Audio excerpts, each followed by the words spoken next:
Hello friends, for today's video I'm going to be doing a reading wrap-up. I haven't done one of these since basically the beginning of the year, and so I'm going to go through quite a bit of what I've read over the last few months as opposed to just the last month, and I'm going to structure this the same way I structured the January wrap-up that I did, which was directory style for the first portion of the video where I let you know what I've read and the videos that you can check out where I go in depth with those particular books. And then I'll let you know some of the videos I've done over on some side channels in case there's some shared interests with other things besides books that you might want to check out. And then at the end, I'll go ahead and get into some of the books that I've read that I haven't yet had the opportunity to chat with you about. So I'm just going to jump right into the books that I've gotten around to. I'm going to start with the new fantasy releases, some of which have gotten dedicated new fantasy releases wrap-ups. So for those, we have the Foxglove King, Fourth Wing, and the Bone Shard War. Those three you can find in a video together. We also have a Wizard's Handbook for Surviving Medieval England, Engines of Chaos, and The Magician's Daughter. Also, those three are together for a video. We also have the Adventures of Amina al-Sirafi. This one is in a video with some other stories that I have talked about in other videos for the first quarter of the year as opposed to this second quarter. So that one I'm just labeling alone, but it was read within the April to June time period.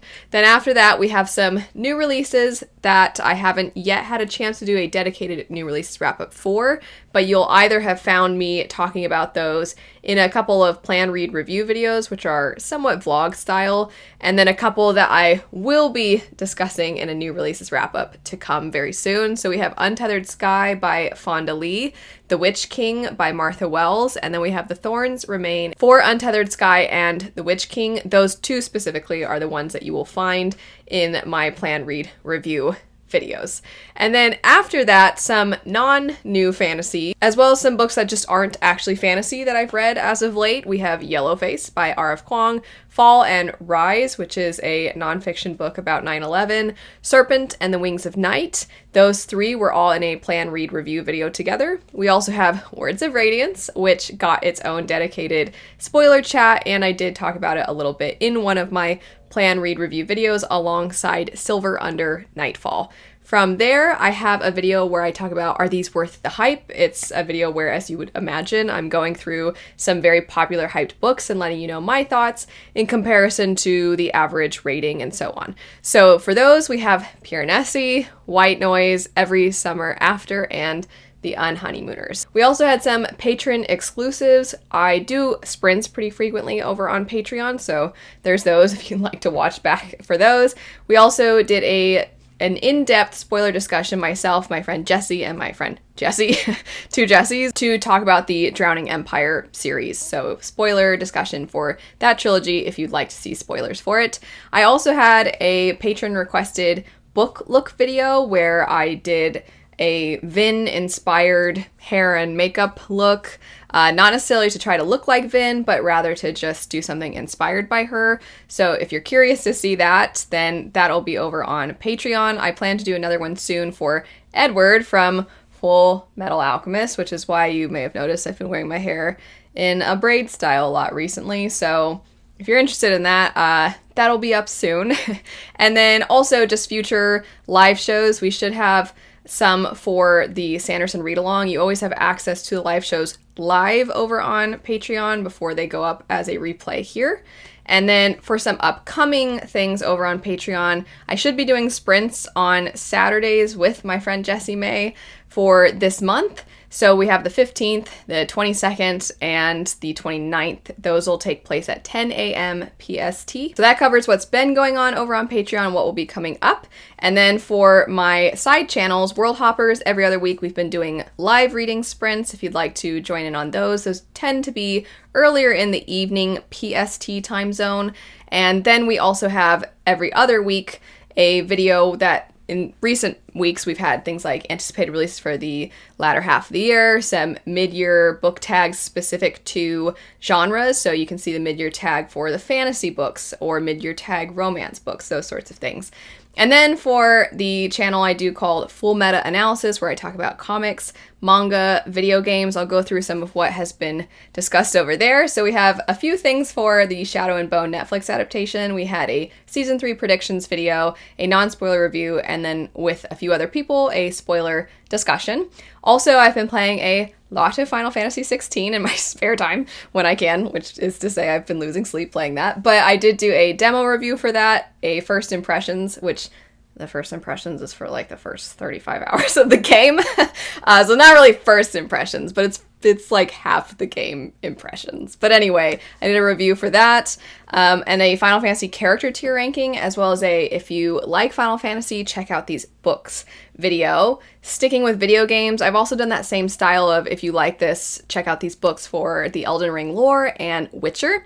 And then I talk about some recently played games like Bloodborne, Diablo, and I'm not sure if it's pronounced Gree or Gris or Grease, but we get into that a little bit, as well as some beginner gamer recs. As far as the manga and comics go, there is a Vagabond non-spoiler series review, as well as a spoiler discussion. We also have a try-a-volume style video for some Brian K. Vaughan works, a try-a-volume for some manga, and that would be Ancient Magus's Bride, or Magus. I always say Magus, it's Magus. Ancient Magus's Bride, Girl from the Other Side, and Tokyo Ghoul. We have a Spy Family review and a Spy Family discussion, and then we have a Full Metal Alchemist series discussion. And then also, is the Cosmere the next MCU? There's a discussion with my friend Jessie May for that. So that covers the books that I have gotten around to and have previously discussed in the last few months-ish, as well as some patron exclusives, what's coming up for Patreon, full meta analysis videos, and then some World Hoppers things. A little mini announcement. In August, I will be starting a read-along for the Shades of Magic trilogy. Myself and quite a few other booktubers are planning to participate in this. I will put up a tentative schedule on the screen for when we're planning to read each book, and we're hoping to do some sprints and take turns hosting the sprints, do a discussion for the original trilogy, read Threads of Power when it comes out in September, and then do a discussion for that. It's gonna start in August. I just figured it'd be nice to give you the heads up now in case you'd like to check anything out from the library. Hopefully your holds will come in time. All that to say, now getting around to some books that I haven't really had a chance to talk about recently, and I'm gonna start with Kindred by Octavia Butler. This is a book that I don't think it is accurate to say that I have a couple other books and I'm looking for a place to put them. Anywho, this is a book that it does not feel accurate to say that I enjoyed this.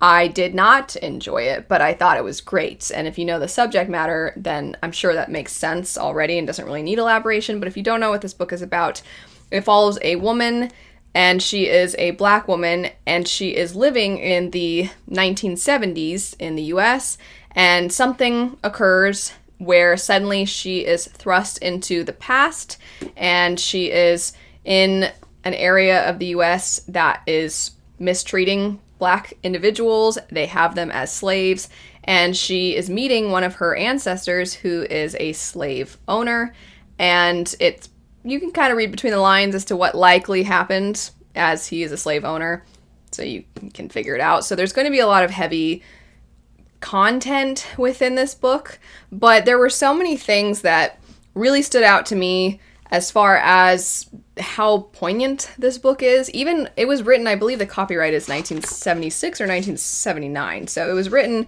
at about the time that I think it is meant to take place. It says 1979 was the copyright. So it is odd how accessible this book still is, how important this book still is. Our main character, Dana, is somebody who is very aware that there is still aspects of how she is treated versus how her husband, who is white, is treated, and even how their family members look at their relationship.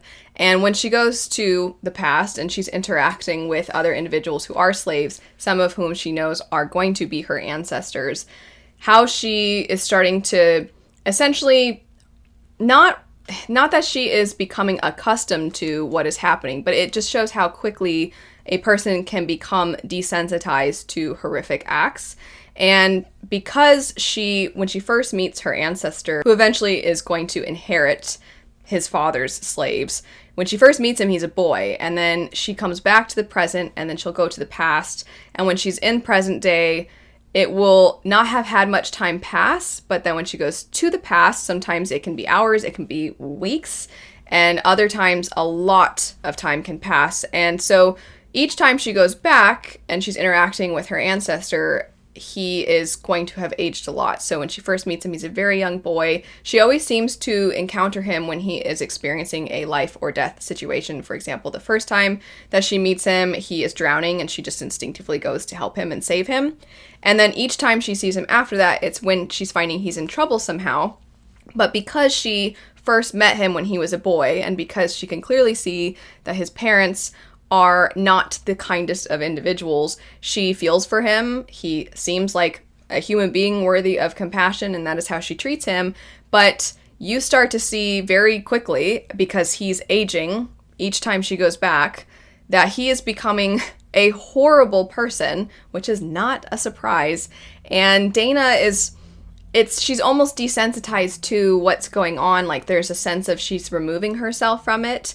But the longer that she is stuck in the past, whenever there is a chunk of time where she is stuck there, she really starts to find that she doesn't question. She starts to initially feel as though she's an actress, that she's just pretending to play this part so that she isn't going to be as much in danger. But then at some point it's no longer an act, and she's finding, how quickly will I do what I have to do to survive, to keep myself safe, how much I will put my head down, how much I will tolerate, and how much the more that I am seeing and the more horrible things that are put in front of me or that I'm experiencing, the less I seem to think that these are horrible, if that makes sense. It's like how quickly a person acquiesces for their own safety, or just because they're exhausted and they're tired and they don't want to deal with it anymore. This book did a number of things incredibly well. It shows the horrors of slavery. It shows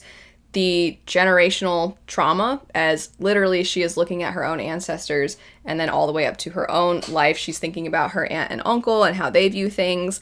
And so there is a clear thread and how those things have a lasting impact on a person. But then also how in present day, it's so easy for people to forget. It's so easy for people to not even think that what has happened has had a lasting impact on society and on people and on their families. To me, it also shows how easily a person can justify their own actions, and the way that people have opportunities to be better. And they sometimes, if a person does not want to take that path, if they would rather just take what's easy and they just want to take what they've decided is theirs, that they will look at any situation and talk themselves into anything, justify anything they do when they don't have to. They have opportunities to be better. They have people that can be a positive influence on them.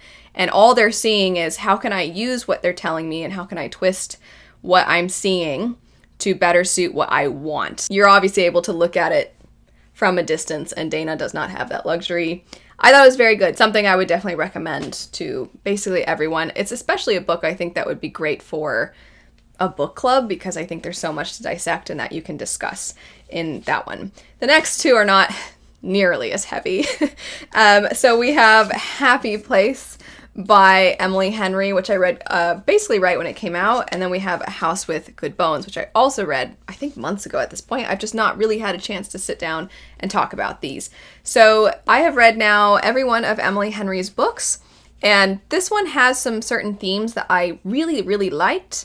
But I can also see this one not being to everyone's liking, because of the fact that the setup for the story is you have this woman who has had her really good friends through college and into her early adulthood. And as they're getting older, they're kind of drifting apart. But every year they try to go on this trip together where one of their friends, they have a family lake house, basically. And they would go there in the summer when they were all broke college kids, except for the one whose family's super rich. And they would always go on vacation here and have a good time. And so they try to make it a point to continue to go to this place every year. And this place is our main character's happy place. It's where so many of her good memories are. And she goes back here, and you go between past and present. They're going back for what turns out to be basically probably the last time, and then the reasons why are revealed to you throughout the story.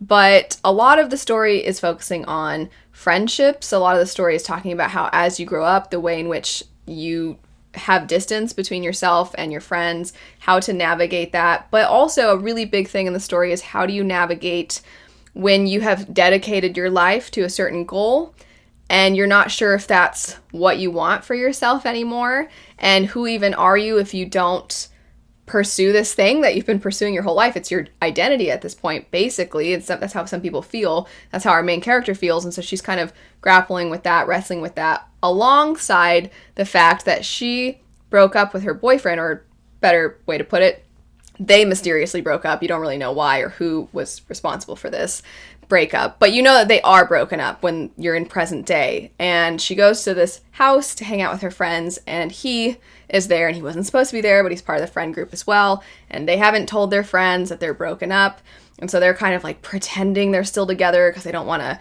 make a big fuss. And so of course there's kind of the, we're not together, but we have to like be all touchy-feely with each other so everybody thinks we're together, because apparently they're the kind of couple that are like always hands all over each other. I'm like, couldn't be me. Nobody would even bat an eye if I wasn't like all over my husband, because that's just not how I don't like PDA. But anyway, that's this couple. So of course they have to like touch each other and like snuggle or whatever so that everybody thinks they're still together and nothing weird's going on. So there's tension there. And then also it's like, well, why did they break up? And you're getting past and present, so it's starting to be revealed to you. But at the same time, it seems like our main character doesn't even know why they broke up. And this is where I think people are going to go off the walls frustrated with this book, because they're going to be like, I don't understand. It doesn't seem like you even know. How do you not know why the two of you aren't together anymore when supposedly you were so perfect for each other and you love each other so much?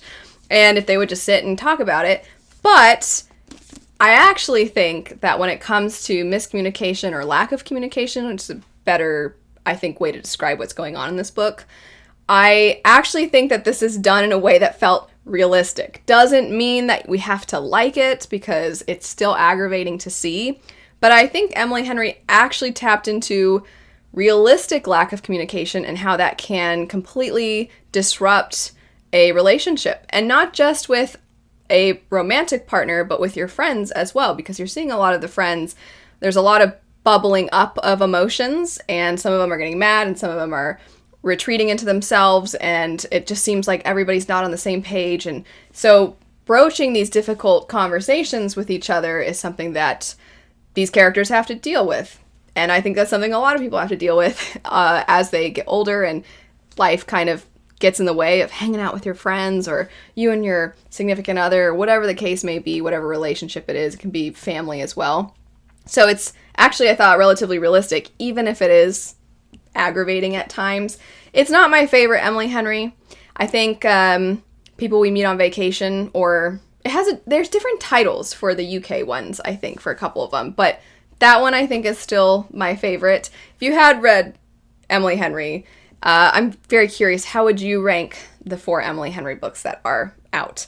Last, though, A House with Good Bones. This is T. Kingfisher, so I knew I was going to enjoy it. I just didn't know how much I was going to enjoy it, but I have found, so far, I still like, what is it called? I get it and the new Sanderson one mixed up. A Wizard's Guide to Defensive Baking.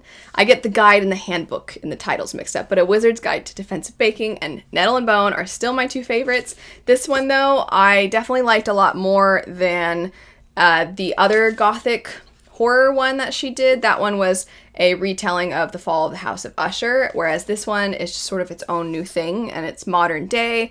And I enjoyed this more. I haven't read her other horror books just yet, but I would like to, and kind of see how I feel overall about them. She always has a fun authorial voice. It's always kind of cheeky. It doesn't take itself too seriously. And so they're always a joy to read, even when they're creepy, which this one was. Our main character is an entomologist. I always want to say etymologist, but that is the study of the root of words, right? Where you study the source and origin of words. And entomology is where you study insects.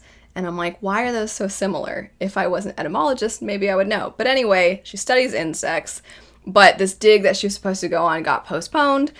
And so now the time that she was supposed to have for this dig, she ends up going to see her mom because it seems like her mom's not doing great.